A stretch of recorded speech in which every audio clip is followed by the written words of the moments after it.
கர்த்தருக்கு ஸ்தோத்திரம் friends. Happy children's day. Oh, இன்னைக்கு Valentine's day. Okay okay, November 14 தானே சில்ட்ரன்ஸ் டே. சரி, அப்போது இன்னைக்கு காதலர்கள் தினமா? ஓகே டியர்ஸ், காதலர்கள் தினம் இருக்கட்டும். ஆனால் நீங்கள் ஒன்று தெரிஞ்சுக்கணும், இயேசு கிறிஸ்து இந்த உலகத்துக்கு வந்தாங்க ஃப்ரெண்ட்ஸ்.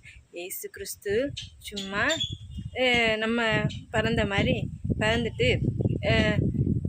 வாழ்ந்தோம் சாவோம் என்று அதை நினைக்காம நம்ம மேலே அன்பை வச்சு நமக்காக ஒவ்வொருவருக்காகவும் இந்த உலகத்தில் வந்து தன்னையே ஒப்பு கொடுத்தாங்க ஃப்ரெண்ட்ஸ்.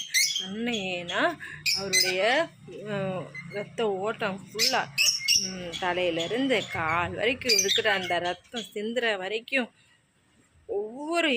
ஒவ்வொன்றையும் ஆண்டவர் விட்டு கொடுத்தாரு. ஏன் தெரியுமா? உங்களுக்காகவும் எனக்காகவும் நம்முடைய பாவத்துக்காகவும் நம்முடைய சாபத்திற்காகவும் ஆண்டவர் சிலுவையில் ரத்தத்தை சிந்தி நமக்காக மரித்து இன்னைக்கு உயிரோடு இருக்கிறார் ஃப்ரெண்ட்ஸ். அவர் நம்மளை ரொம்ப நேசிக்கிறாரு.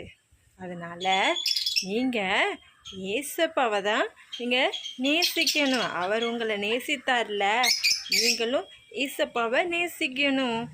எப்படி நேசிக்கிறதுன்னு கேட்கீங்களா? ஏசப்பா உங்களை எப்படி நேசித்தா தெரியுமா? நீங்கள் பாவிகளாக இருக்கும்போது அவர் உங்களை அறிந்து உங்களுக்காக உங்களை நேசித்து இருக்கிறார். அப்போது நீங்கள் யாராவது உங்களுக்கு விரோதமாக செய்கிறாங்கன்னா அவங்கள நீங்கள் நேசிக்கணும் ஃப்ரெண்ட்ஸ். அதை நீங்கள் செய்வீங்களா? சரிங்க friends, thank you. God bless you. Bye.